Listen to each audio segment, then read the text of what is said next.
ఒక్కరే నిలబడ్డారు, ఒంటరిగా పోరాడారు. మోదీ, అమిత్ షా వంటి లీడర్లను ఢీకొట్టి గెలిచి నిలిచారు. కానీ సమస్యల సుడిగుండంలో చిక్కుకుపోయి గిలగిలా కొట్టుకుంటున్నారు. దేశంలో ఆపోజిషన్ లీడర్లు, ప్రతిపక్ష పార్టీల సీఎంలు ఏదో ఒక ఇష్యూతో చిక్కుల్లో పడిపోయారు.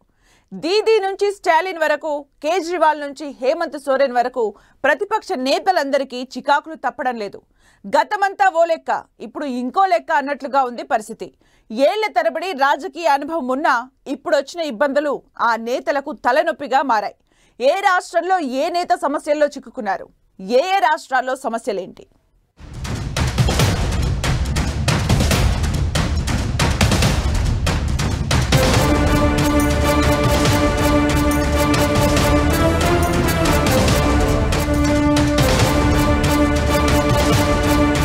అన్నీ తట్టుకుని చిన్న సమస్యల్లో ఇరుక్కుపోయి, అయితే ఈడీ, సిబిఐ కేసులు, లేకపోతే రాజకీయ చిక్కులు, అపోజిషన్ లీడర్లు, విపక్ష పార్టీల సీఎంలకు తలనొప్పులు, దశాబ్దాల తరబడి రాజకీయ అనుభవం, సింగిల్ హ్యాండ్తో నెట్టుకొచ్చిన అడ్మినిస్ట్రేషన్ ఎక్స్పీరియన్స్, ఇవేవి ఆ రాజకీయ నాయకులను కాపాడడం లేదు. ప్రజల మద్దతుతో ఉన్నత పదవుల్లో ఉంటున్నా నిత్యం ఏదో ఒక తలనొప్పి ఆ లీడర్లను ఇబ్బంది పెడుతూనే ఉంది. పరిస్థితులు ఎప్పుడూ ఒకేలా ఉండవని, కాలం పెట్టే పరీక్షలకు ఎవరూ అతీతులు కాదని ఆ నేతలు ఎదుర్కొంటున్న సమస్యలను చూస్తే అర్థమవుతోంది. ప్రస్తుతం దేశంలో హాట్ టాపిక్ గా ఉన్నారు పశ్చిమ బెంగాల్ సీఎం మమతా బెనర్జీ. మూడోసారి ముఖ్యమంత్రిగా కొనసాగుతోన్న దీదీకి అంతకుముందు 2 సార్లు కేంద్ర మంత్రిగా పనిచేసిన అనుభవం కూడా సొంతం. కానీ ట్రైనీ డాక్టర్ హత్యాచారం ఘటన మమతను అభాసుపాలు చేస్తోంది.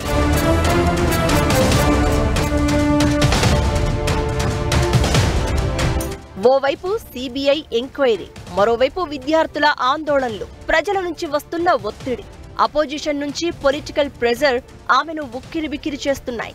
ఇవన్నీ దీదీ పాపులారిటీని డ్యామేజ్ చేస్తూ ఉండడంతో పాటు విద్యార్థుల ఆందోళనలతో పశ్చిమ బెంగాల్ అట్టుడికిపోతోంది. ప్రాబ్లం ఏదైనా తన కను సైగలతో చక్కబెట్టుకుంటూ వచ్చిన సీఎం మమతా బెనర్జీ ఇప్పుడు ఒకే ఒక ఘటనతో అందరికీ టార్గెట్ అయిపోయారు. మహిళా డాక్టర్ అత్యాచారం, హత్య కేసుపై పబ్లిక్ నుంచి తీవ్ర స్థాయిలో రియాక్షన్ వచ్చింది. యావత్ దేశమంతా ఒకవైపు, దీదీ మరోవైపు అన్నట్లుగా మారిపోయింది సీన్. వరుసగా మూడోసారి సీఎంగా బాధ్యతలు చేపట్టి రికార్డు క్రియేట్ చేశారు మమత. సింగిల్ గా పోరాడి బీజేపీతో నెక్ టు నెక్ ఫైట్ లో అటు కమ్యూనిస్టులను, ఇటు కమలం పార్టీని ఓడించి మరీ అధికారంలోకి వచ్చారు. మూడోసారి పవర్లోకి వచ్చాక దీదీని వరుసగా సమస్యలు చుట్టుముడుతున్నాయి. ఆమె కేబినెట్ మంత్రులపై ED raids, teacher recruitment scam, తన బంధువులపై ఆరోపణలతో చిక్కుల్లో ఉన్నారు మమత. అంతలోనే ట్రైనీ డాక్టర్ హత్యాచారం ఘటన ఆమె మెడకు చుట్టుకుంది. ఈ పరిస్థితులు దీదీకి సవాల్గా మారాయి. ఓవైపు ఉరుముతున్న విద్యార్థి ఉద్యమం, మరోవైపు ప్రధాన ప్రతిపక్షం బీజేపీ నుంచి విమర్శల దాడి పెరుగుతూ ఉండడంతో గతంలో ఎప్పుడూ లేనంత వ్యతిరేకత ఫేస్ చేస్తున్నారు మమత. మోదీ, అమిత్ షాను ఢీకొట్టి నిలబడిన నేతగా దేశవ్యాప్తంగా ఆమెకు ఉన్న ఇమేజే వేరు. కానీ ట్రైనీ డాక్టర్ హత్యాచారం ఘటన ఆమె పొలిటికల్ కెరియర్కే మచ్చ తెస్తున్నట్లు కనిపిస్తోంది. నిందితులకు పడే శిక్షపైనే మమత పొలిటికల్ ఫ్యూచర్ ఆధారపడి ఉందంటున్నారు ఎనలిస్టులు. దేశంలో ఏ ఇన్సిడెంట్ జరిగినా మోదీపై అటాక్ చేసే మమత ఇప్పుడు అందరికీ టార్గెట్ గా మారి ఒంటరిగా నిలిచారు.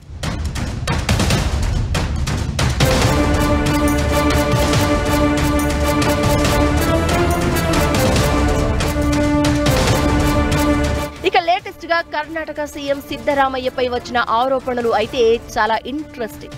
ఎంటైర్ రాజకీయ జీవితంలో మచ్చలేని నేతగా, క్లీన్ ఇమేజ్ ఉన్న లీడర్ గా ఆయనకు పేరుంది. ముడా స్కామ్ సిద్ధరామయ్యకు తలనొప్పిగా మారింది. తన భార్య పేరు మీదున్న భూమిని ప్రభుత్వం తీసుకోవడం, అందుకు బదులుగా మరో చోట స్థలాలు ఇవ్వమని సిద్ధరామయ్య లెటర్ రాసినట్లు ఆరోపణలు రావడం సంచలనమైంది. అంతలోపే వాల్మీకి స్కామ్ తెరపైకి రావడంతో సిద్ధరామయ్య టార్గెట్ గా ఆరోపణలు, విచారణలు పెరిగిపోయాయి. డిఎంకే పార్టీ తమిళనాడులో కూడా స్ట్రాంగ్ గా ఉన్నప్పటికీ కూడా అక్కడ పాపులర్ సినిమా యాక్టర్ అయినటువంటి విజయ్ తమిళ కళిగం వెట్రి అనేటటువంటి పార్టీని పెట్టడంతో అక్కడ కూడా డిఎంకే ఒక రాజకీయంగా బలమైనటువంటి ఛాలెంజ్ పాపులర్ సినిమా యాక్టర్ అయినటువంటి విజయ్తో ఎదుర్కొనేటటువంటి అవకాశాలు ఉన్నాయి. అయితే వీళ్ళందరూ కూడా ఇండియా కూటమిలో ఉన్నటువంటి బలమైనటువంటి ప్రతిపక్ష నేతలు అనేక రకాలైనటువంటి సమస్యలతోటి ఆయా రాష్ట్రాల్లో రాజకీయంగా ఇబ్బందులు ఎదుర్కొంటున్నటువంటి సందర్భంలో ఇవి సహజంగా వస్తున్నటువంటి ఇబ్బందులా, లేకపోతే టార్గెటెడ్గా ఈ రాజకీయ నాయకులు ఈ పార్టీలు టార్గెట్ అవుతున్నాయనేటటువంటి చర్చ దేశవ్యాప్తంగా జరుగుతుంది. కర్ణాటక రాజకీయాల్లో సిద్ధరామయ్య బ్రాండ్ ఇమేజే వేరు. మాస్ లీడర్ గా, కాంగ్రెస్ సీనియర్ నేతగా, బలమైన కురుబ సామాజిక వర్గం నుంచి ఎదిగిన నాయకుడిగా సిద్ధరామయ్యకు మంచి ట్రాక్ రికార్డుంది. ఆయన రాజకీయ జీవితంలో ఎలాంటి మచ్చ లేదు. అపోజిషన్ లో ఉన్న చాలా మంది లీడర్లు ఈడీ కేసులు ఎదుర్కొంటున్నారు. సిద్ధరామయ్యపై అలాంటి కేసులు లేవు, ఆరోపణలు అంతకన్నా లేవు. ఫస్ట్ టైం తన 40 ఏళ్ల రాజకీయ జీవితంలో పదవిని అడ్డుపెట్టుకుని అక్రమాలు చేశారన్న ఆరోపణలు ఎదుర్కొంటున్నారు. ఈ ఇష్యూతో ఏకంగా సిద్ధరామయ్యను సీఎం పదవి నుంచి తప్పిస్తారన్న ప్రచారం తెరపైకి వచ్చింది.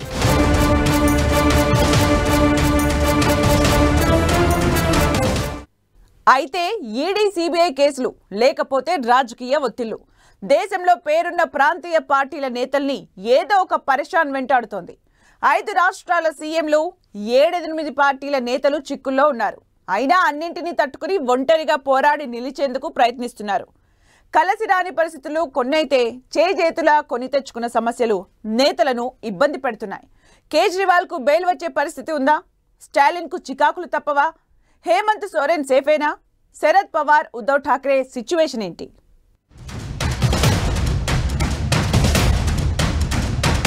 అపోజిషన్ లీడర్లను వెంటాడుతోన్న చిక్కులు. కేజ్రీవాల్, హేమంత్ సోరెన్ కు ఈడీ కేసుల తలనొప్పి. ఇరకాటంలో శరద్ పవార్, ఉద్ధవ్ ఠాక్రే, స్టాలిన్. అపోజిషన్ అంటేనే ఇబ్బందులు తప్పవు. ఏ దేశమైనా, ఏ రాష్ట్రమైనా, గల్లీ నుంచి ఢిల్లీ వరకు ప్రతిపక్ష పార్టీ పరిస్థితి సముద్రానికి ఎదురొడ్డినట్లే ఉంటుంది. పైగా బలమైన నేతలను ఢీకొట్టి గెలవడం కూడా కష్టమే. ఒకవేళ గెలిచినా నెట్టుకు రావడం ఇంకా ఇబ్బంది. ఇప్పుడు ఇదే పరిస్థితిని ఎదుర్కొంటున్నారు పలు పార్టీల నేతలు. బీజేపీ లాంటి స్ట్రాంగ్ పార్టీని ఓడించి కేజ్రీవాల్ ఢిల్లీకి 3వ సీఎం అయ్యారు.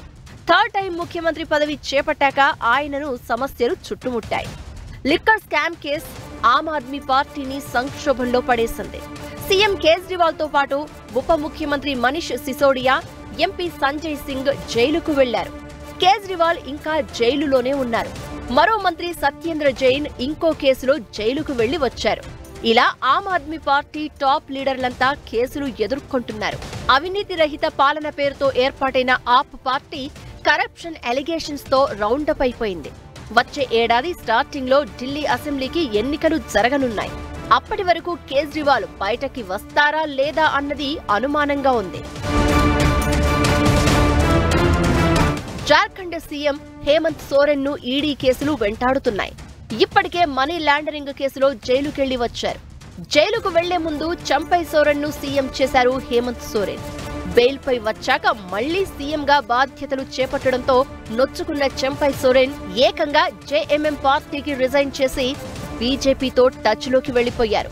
చంపై సోరెన్ చేరిక తర్వాత కమలం పార్టీ ఏదైనా ఆపరేషన్ చేపడుతుందా అన్న ఆందోళన హేమంత్ సోరెన్ ను వెంటాడుతోంది. ఇక తమిళనాడులో పరిస్థితి మరోలా ఉంది. గవర్నర్ ఆర్ఎస్ రవితో స్టాలిన్ సర్కారుకు ఎప్పుడూ తలనొప్పులు ఉంటూనే ఉన్నాయి. తమిళనాడు పేరును తమిళిగం చేయాలన్న గవర్నర్ మాటలపై గొడవ జరిగింది. గెట్అవుట్ రవి పేరుతో తమిళనాట అంతటా పోస్టర్లు అంటించింది డీఎంకే. ఎన్నికలకు ముందు కచ్చతీవు ఇష్యూ మరో అగ్గి రాజేసింది. గవర్నర్ బీజేపీ డైరెక్షన్ లో పనిచేస్తూ ఇష్టం వచ్చిన నిర్ణయాలు తీసుకుంటున్నారని మండిపడుతోంది డీఎంకే. ఇక స్టాలిన్ కేబినెట్ మంత్రులపై ఈడీ కేసులు, 11 మంది మినిస్టర్లపై అవినీతి ఆరోపణలు రావడం తలనొప్పిగా మారింది. అయినా ఎంపీ ఎన్నికల్లో 39 సీట్లు గెలుచుకుని క్లీన్ స్వీప్ చేసింది డీఎంకే కూటమి.